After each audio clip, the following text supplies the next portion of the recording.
Hello, my name is Tails, like when you flip a coin, except that's the greeting I give people when I don't want them to know I got gender envy from the fox in Sonic. I made a YouTube channel because I'm a painter full-time at 19 years old, and I think that my life is really cool right now, and I just want to paint and share it with people. And this channel is not going to be like the one from 6th grade. Shut up. You do not remember, you do not remember my YouTube channel from 6th grade, okay? So what is this video, you might ask? Well, it's the end of summer, and all of my friends just went back to college, and I went back to my bedroom. And if you don't know me, I've been painting since I was 14 years old, and over the past 12 months, for some reason, I've been posting my videos online, and I've been holding up these big, ambitious paintings I've been working on for 2 months. And for some reason, it's given me a platform where 14-year-olds on TikTok can go mid. And basically what I want to do is I want to give myself a little bit more of a personality online. I want to share more of my process rather than just turning around a final painting. I want to build a community of people who are excited about art and want to talk about it and make fun, entertaining videos, whatever. I'm in my bedroom alone. I don't see anyone for months at a time. I need to make something. All right, first things first, Vogue. I have an off-site studio that we need to go to so that I can paint there. So come with me, Vogue. Come to my off-site studio. All right, Vogue, welcome to my studio. Let's go back to my bed. At my bed, there is my dog.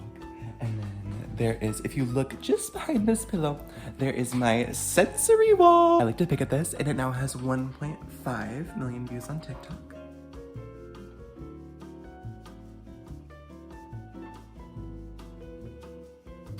Traveling over here, we have my mirror. This is photos of my friend Trent. Hey girl, I love you, Trent. And I have this painting of a lady named Geraldine. That's my lunch lady from Michigan State when I dropped out. And now I call her like every 2 months and we're besties. And over here, I have my wire wall. Would highly recommend. All you need is wire and some nails. And you just like string this wire across your wall, and then all the pieces of paper that you're working on, you can just clip on there. These 3 drawings in the middle, yeah, those I made like 6 months ago, never posted them. And then let's go over to my closet. So this is my closet and, oh, okay, never mind. And then right here is my big painting that I'm gonna be posting tomorrow, Under a God I Don't Believe In. Yeah, this sucker, 7 feet tall. Don't know why I did that. I really hated making it. Right back over here is my desk. All right, so in this video, I want to take you along the process for my newest painting that I've been thinking about called In My Own World Again. But first, guys, being an artist isn't all just fun and games, you know, I have duties to do. So the first thing that I need to do is add a cross brace to the back of that huge painting that's in the center of my room, because when I stretched it in the first place, it didn't come with all the proper backing materials. And then I need to add a wire so that it can be hung. And I was thinking about it a lot, and I was like, this painting needs some more stars. So I added more stars to the painting, and then the painting was done, finally. After like 3 months. This painting is going to be exhibited at Art Prize 2023, and it's hung there right now. So I drove it over and I saw it hung up for the first time, and that was totally surreal and so crazy. We are now ready to get into the painting. So during the summers, I work as a lifeguard at a public swimming pool, bitch. While I was working there, I was walking up to stand and I was walking through the locker room, and the sun was pretty low. And one of the basketballs that the patrons use for recreational activities was lodged in between the corner of this little like L corner as you walked out into the sunlight, like the blazing sun of, let me just draw a bitch. This is the locker room, and this is me walking if you couldn't tell. And in this locker room, there was a wall built right here, okay? Can you see that? So the sun is coming way through this window right here, and the basketball, the orange basketball, was lodged right here, okay? So we have a completely dark room, wall, basketball. The light was going onto the basketball and it was reflecting all throughout this corner. And as this was happening, I was watching someone walk out into the locker room, okay, bitch? And the orange light that was reflecting into this completely dark, like cavernous room was so mind-blowing. So what am I gonna do? I need to build one of these L structures in my bathroom so I can take reference photos. And I'm not afraid of building something for a reference photo, okay? When I did my painting Sinking, I built a pool in my garage using a tarp, cardboard, and duct tape. I didn't record it too much because I got too much in the process, but what I did is I painted this piece of cardboard orange, and I set up this wall right outside the window into my bathroom, and the light started blaring through that window, and I put the orange cardboard right into the sun's traffic, and then the light bounced around in this bathroom, and I know I sound crazy, but look at the footage, bitch. It looks sickening, okay? And I got this reference photo. Oh my gosh, yay, it's time to paint. No, it isn't. It's thumbnail time. I need to take this image to a canvas, but that canvas needs to have compelling color, a compelling composition. I need to figure out what this image looks like so that I can paint it. How do I do that? I don't want to troubleshoot on a giant canvas. I want to troubleshoot on something that is this big. So I took my old ceramic sketchbook, and if you can't tell, this is me going like this. And what I did is I completed a series of a bunch of super short, like 2 to 3 minute thumbnail sketches where I tried to loosen up and discover what angles in the form were interesting and discover the composition I'd like to use. And after that, I looked at all the thumbnail sketches I did and kind of synthesized all that information into, oh, I think that this looks interesting and I like this bit of this thumbnail sketch, and all that happened within the scale of 20 minutes instead of spending 4 days on the huge canvas troubleshooting and painting over it and doing it again and doing it again. Thumbnail sketches are so important. You bitches need to do them. And then I took my old canvas. It was the first canvas I tried to paint on after I dropped out, and that painting failed desperately, and that really boosted my ego. And I mixed up a bunch of gesso. I used Liquitex white gesso, and then I supplemented with a bunch of cheap thrifted gesso, because in my head, I might be stupid, but gesso and acrylic paint are the same thing, I think. And if I can supplement my expensive gesso with some cheap ass acrylic paint, then I get more paint for really cheap, and it also tints the gesso. And then I painted over my old canvas, and I hated it. But you know what? I handled it like an adult. I could sound crazy. It felt too big, and I wanted something that was a little bit more intimate for this project, something that was achievable. And at that point, I knew that I could not use a commercial canvas, and I had to stretch the canvas myself. So, start again. I summoned my canvas roll, and I cut a pelt from the holy robes. I made sure to leave a border so that it could be wrapped around a canvas at some point, and I've done this before. So I began by retinting and gessoing that surface. I've never sanded my painting surface before, so I'm gonna try it out this time on this project, just to see what it's like to paint on something that's a little bit more smooth. And then I'm going to coat the whole canvas with this like metallic ink from Liquitex, just so there's a magical spark behind all the future painting I'm gonna do. The sanding worked phenomenally. I've been really enjoying the painting surface of this project, and I finally got to capturing the gesture onto the canvas. And the first couple moments of this painting, I believe, were the most successful. I feel like the form was the most fluid and interesting, and I was kind of on a chase for the rest of the project to rediscover that kind of magic that I found in the first couple seconds. And then, oh, time for an unboxing. So, my stretcher bars came in. It's finally time to stretch my canvas. There's 3 stretcher bars. So let's do a little lesson in geometry, shall we? So we're gonna take my sketchbook again. I'd like you to count with me for just a moment. How many sides are on a rectangle? 1, and then 2, 3, and 4. There's 4 sides to a rectangle. Now let's look back at the package that I got in the mail. There's 1. And there's 2. And there's 3! 3! There's 3 stretcher bars to stretch my 4-sided canvas. So, I ordered another stretcher bar. I waited 3 days for it to come in the mail. And what did I do during my meantime? I did what any human would do, of course, and I painted myself yellow. But now, the stretcher bar has arrived, and it is time for me to stretch my canvas. So you're gonna take your 4 stretcher bars and you're gonna slot them together. I use the brand Jack Richardson, I don't know. I know you can get them off of Blick or maybe Amazon, but I private order through a local small shop and I email them and be like, hey, can you guys special order these stretcher bars for me? And they do it. And I not only get them for way cheaper, but I also get to support a small business. And then you're gonna use really precise materials to make sure that the corners of your stretcher bars are all at right angles, because you don't wanna like nail it shut when the whole thing's kind of at like a rhombus angle. One time, the owner of the gallery that I work with sent me a photo and was like, hey girl, so it looks like you didn't really stretch your canvas straight because it was sold to a client and they decided to frame it in a floater frame. The canvas was like a fucking rhombus inside of this right angle rectangle frame. My bad. Then I use some metal keys in the corner of my stretcher bars because they not only add structure, but also it can help you key out your canvas later, which I'll bring you through. And then you need to drill some pilot holes to make sure that your wood doesn't splinter when the nail goes through and instantly break your drill bit. Recheck to make sure that your corners are square using that really precise materials that I showed you earlier. And then it's time to screw that thing shut, okay? And now take your canvas off the wall and put it on the stretcher bars where it belongs. And you need to figure out a way to get the edges on the back of the canvas just so you can see what you're doing. I did this by folding over the canvas and tracing along the edge. Grab some tacks. I use carpet tacks because they're just short enough where they won't nail the hinges shut.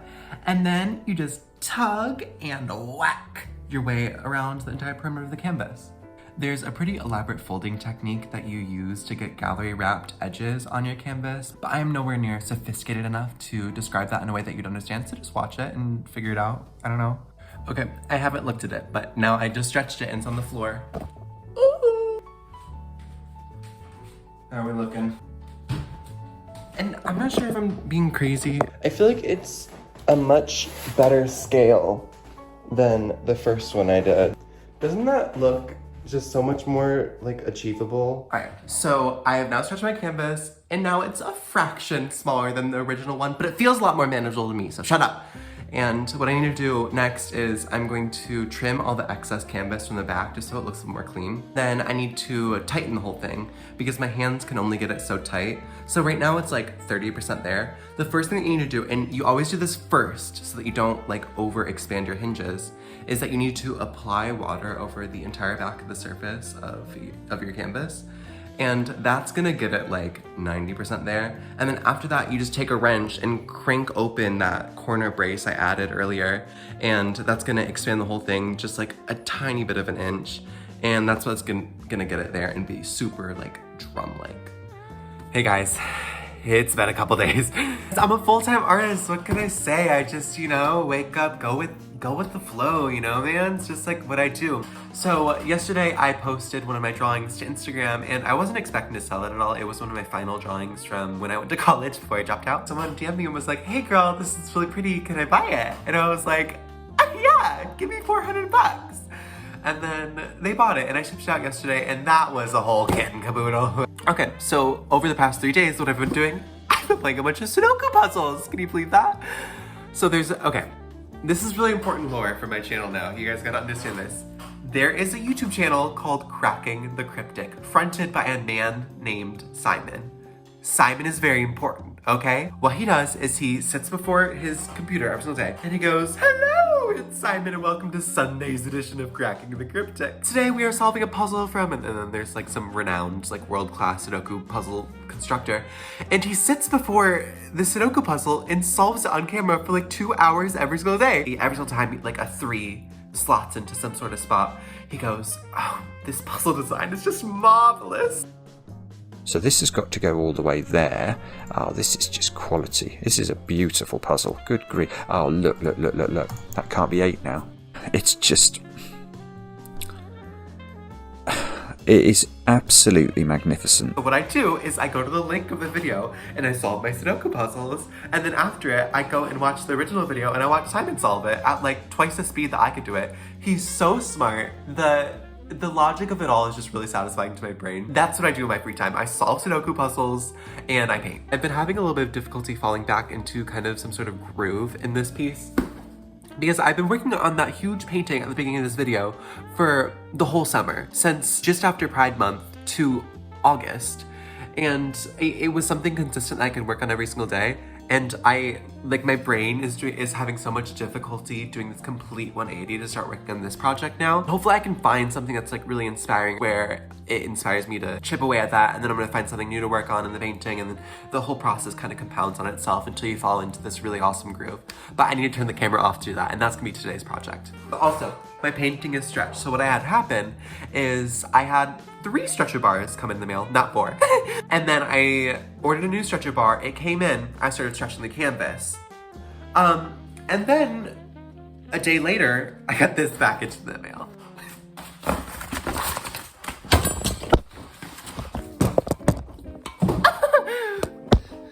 Now, what do you think this is? A 5th stretcher bar! So what happened is they took my order of 4 stretcher bars, and they only shipped out 3 of them. Then 2 days later, it miraculously showed up. So I spent $20 on a 4th stretcher bar that was already coming in the mail. I cannot explain the true extent of how bewilderingly furious I am. Furious! $20! Okay. So I've done enough Sudoku puzzles. It's time to stop procrastinating. I'm an artist, I need to get to work, so shut up. I'm gonna go paint for a couple hours, and then we'll get back to it, sweetheart. All right, guys, so I'm painting right now, and I'm finding a little bit more of like the gesture that I want the figure to capture, and I'm loosening up in some of the corners, but I can't stop thinking about Simon from Cracking the Cryptic, okay? So, whenever a 3 finds itself in the corner of the grid, he sings, "That's just 3 in the corner," after REM Losing My Religion song. This guy, I see where this is going. I see what you've done here. Look, this 3 is beautiful for many reasons. This now can't be 7 because it would only be 4 apart, so that's 8. That fixes the 8-7 pair above it, but much more importantly, that's 3 in the corner, that's 3 in the spotlight, losing. Oh, what I want to do is I want to add a little 3 to my corner because I think that would be so funny. I'm in my own world, bitch. That's 3 in the corner, that's 3 in the spot. The finalists for Art Prize were announced yesterday at 8 p.m.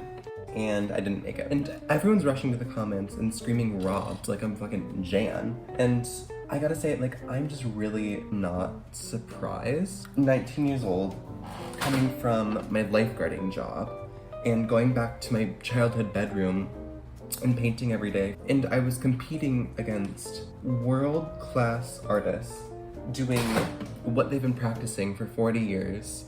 And I was being exhibited next to them.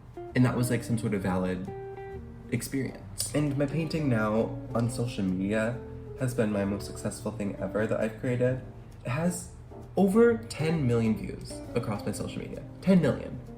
Huh? I'm gonna start like referring people to my PR. I'm gonna say, sorry, I can't talk to you right now, but you can email my manager and he'll get back to you. I've been talking a lot about surface finish in this video, and I've been kind of stressing this point that I like to put really matte paints next to really shiny paints and seeing how those interact, layering them on top of each other, kind of dry brushing over each other, whatever. The best way I can describe this is I was looking through some of my archived Instagram stories on my art account yesterday, and I saw this video that I posted of my painting sinking once I was almost done, and I forgot how well I achieved such a varied surface of that painting. Look at the video, it looks so incredible. In order for this effect to be really intriguing, you wanna really use the most drastic ends of each of those surfaces. The most matte paint next to the most shiny paint. To get the most matte paint, I use cold wax medium from Gamblin. And basically, it's a wax that you mix into your oil paint, and it gives it a surface finish kind of like encaustic paint, which is a beeswax paint that's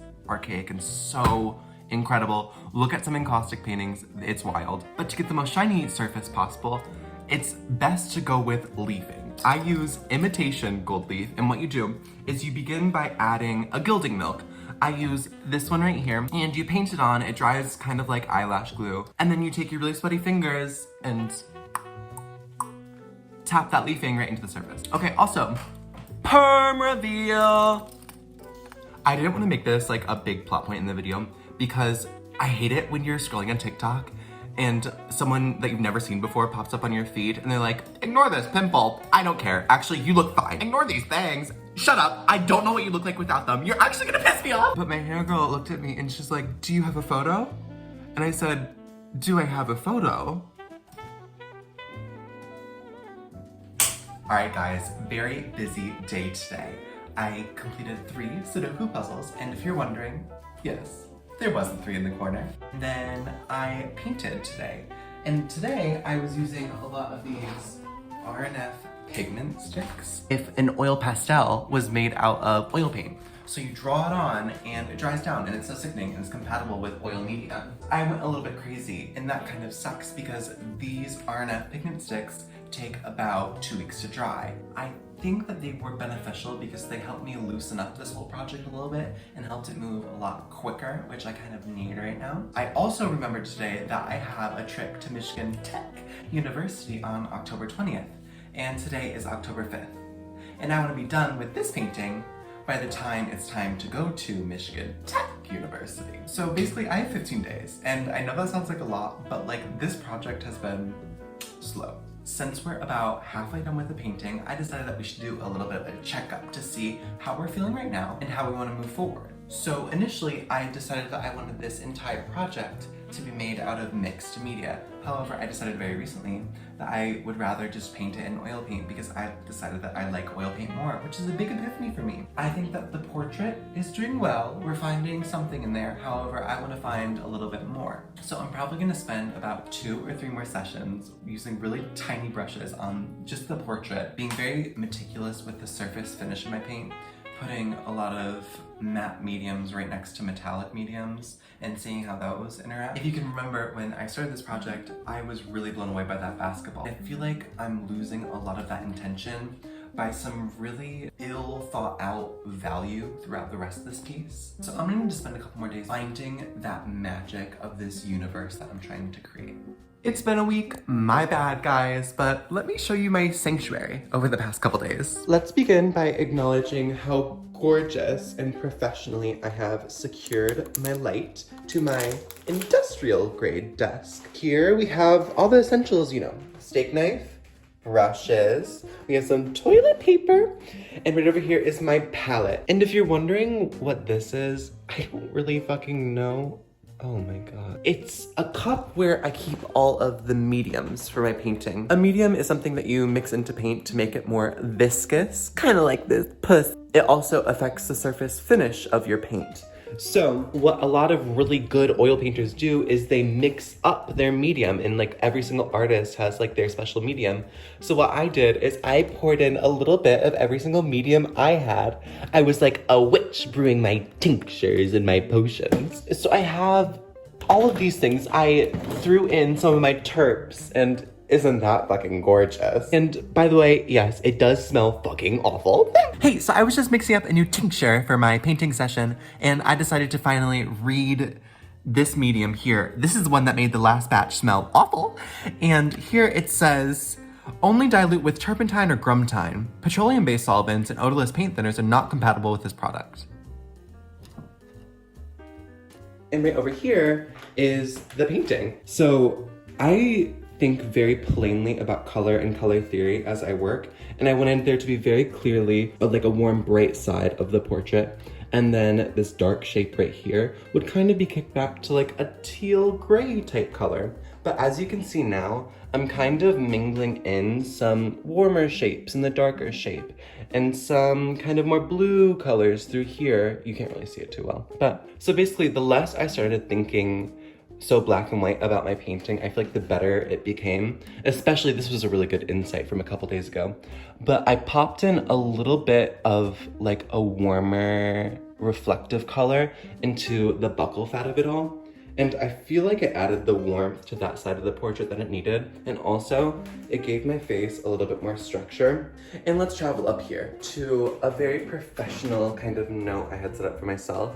Let's just ignore all that. That's just like Sudoku ramblings. But today is Saturday, the 14th. Yes, it's been 9 days since I recorded Shut the Fuck Up. But as you can see, I am leaving for Michigan Tech University on the 20th at 7 a.m. So I have, and as we hear, I have a dedicated content day. So I can like edit my videos and make like TikToks and shit of my painting. So today's Saturday. So we have 1, 2, 3, 4, 5. 5 days until I need to be done with this. So I just got started on 2 days painting session, and I decided that I wanted to listen to a new album. If you don't know, music is such a huge part of my process. Whenever I'm working, I always put in an album. Thank you, by the way, to these albums that were such a huge part of this whole painting. So I decided to look up lingua ignota. I was kind of preparing myself for a gently more alternative Ethel Kane. Something really fun, kind of with religious and a little bit horrific undertones. I swear to you, he has to die. There is no other way. Needless to say, I was a little bit caught off guard. This next minute of time lapse probably marked one of the most urgent final laps of a painting I've ever done, but I also did some of my favorite painting that I did throughout this whole project in this time lapse. My favorite discovery from this part of the painting is that a lot of the abstract forms I had created kind of began to distill into this odd orb-like shape that I also used in my painting Sinking. Whenever I warp my paintings in this type of way, people always comment saying that it looks like my work was influenced by psychedelics. I haven't ever intentionally done psychedelics in my life. It's Monday, which means I have 3 days. And you know what that means? I think it's perfect time for us to make a drastic decision. Let me run by you my thinking here. I'm not sure if this is right, but I'm going to say it out loud, and then we can debate it together. I've been thinking a lot about how to make a painting glow. And I have this painting Geraldine still in my bedroom, and I think that this painting has a fantastic glow. I really impressed myself when I made it just by like the warmth I captured. Not only of her soul, but also like in terms of color and how it all bounced around. And I think that it mostly came from, there is this lovely red light capturing on the shadowed side of the portrait. And with this painting, I have been trying to kind of create a cooler section on the shadowed region, but I think I'm going to flip that entirely on its head. And I've decided that I'm going to try to pop a red reflective light just along that cheekbone and kind of mingling with the hair mask. And with all of the other red reflective light that I've been doing, I've been using, here, let's look at this. So this is a cadmium red light, and this is an alizarin crimson mixed with titanium white. And I want to use a cooler red for this reflection, just so that the warmer light is all coming from the bottom and kind of bursting up through the portrait. And then there's just like the tiniest hint of like a separate environment of light hitting from this side. I don't know if it's gonna work, but I think it's a lovely decision to be made right now when I have like 3 days left to finish this. Can you say instant regret? My sister came in my room later that evening and was like, yeah, it kind of looks like you got beat up, but you meant it to look like that, right? To remedy this, I basically stippled on some of that green-gray type paint, and from a distance, the green and red kind of neutralized, and it ended up looking fine. Purple? No, I don't think purple. Green? Not really loving the green either. Let's try maybe red, or maybe I'll stick with red actually. That is very standouty. Alright guys, it's Wednesday. And that means that it's the final day that I had slotted to work on this project, and I think I can get it done, but it has to be kind of like an all-day effort. I just got all my paint mixed up. I'm starting to get that really giddy feeling of when I'm close to the end of a project. My room is dirty, whoa. But I wanted to tell you guys a little story about kind of some of the stuff that happens in my life right now. I had a client reach out to me yesterday under the alias Ian. And usually when clients reach out to me to privately purchase my work, it's like 80% of the time a scammer. So Ian and I were talking, and it got to the point where he was interested in purchasing my work. I said, Ian, you have 2 options, okay? Option number 1 is that you can send me a selfie with your ID in it so that I can verify your identity. And option number 2 is we hop on a FaceTime call. Instantly, Ian FaceTimed me, and I very innocently opened the FaceTime. It was kind of a foreign close-up of something that looked fleshy. After about 3 seconds of observation, I realized that it was a live video of Ian.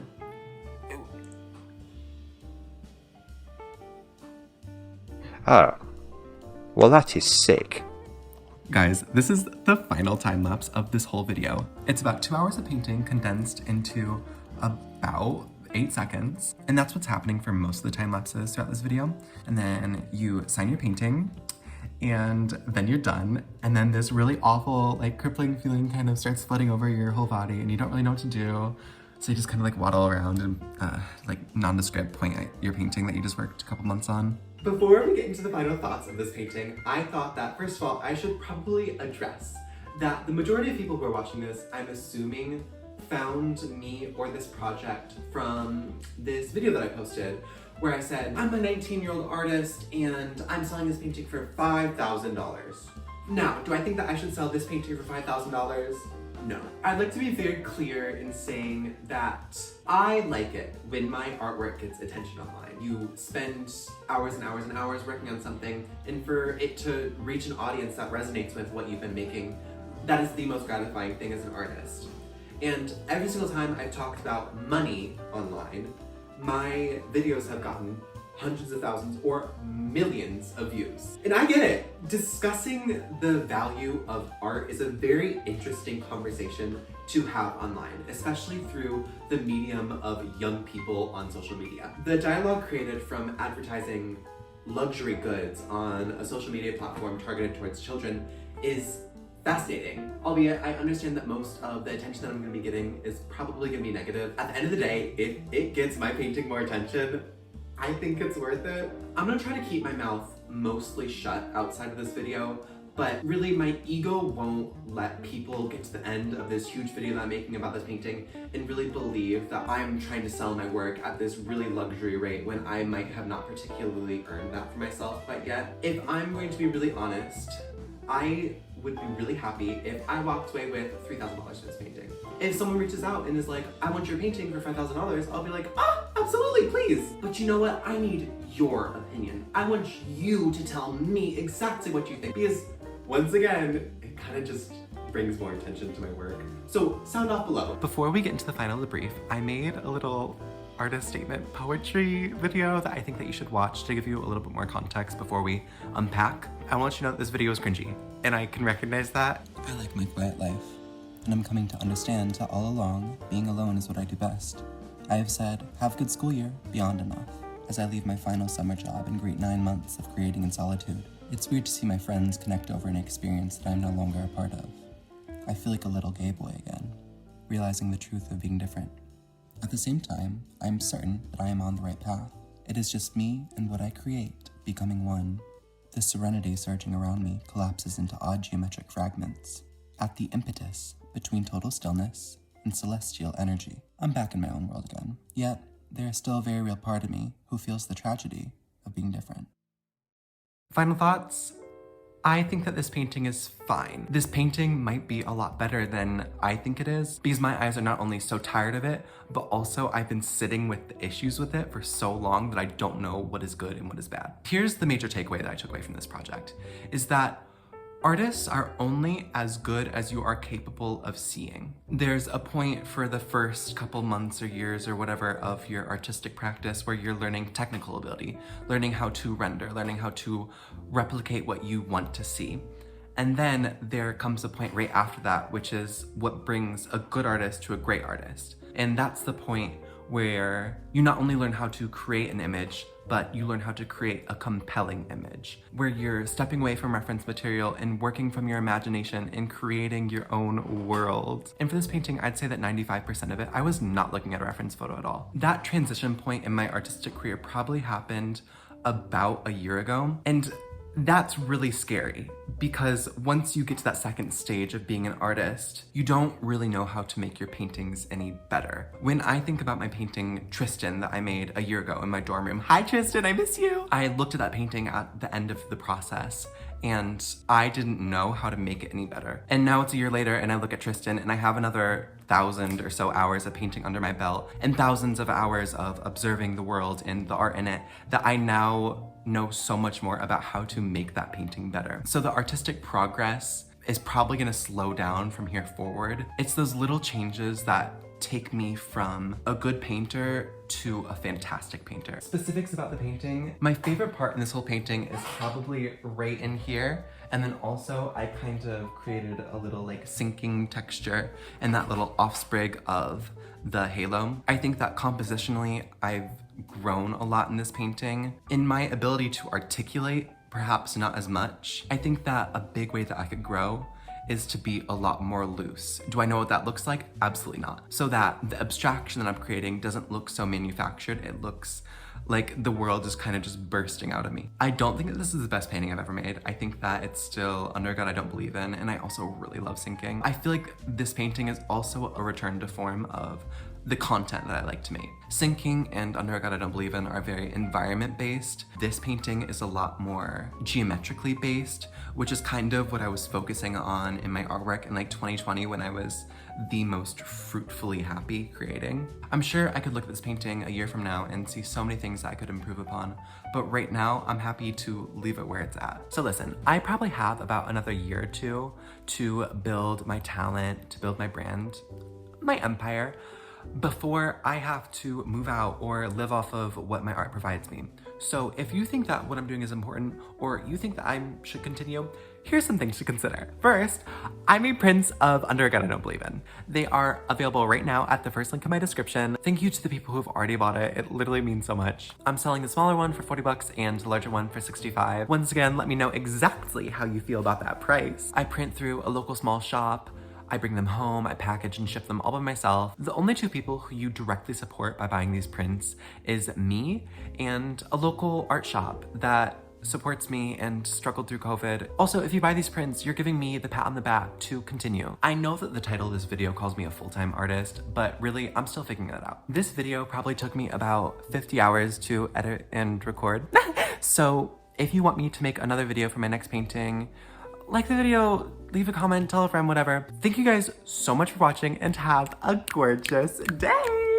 I want you to imagine that for each of these digits that are in blue, we write them on a Scrabble tile, like this, and pop it in a bag.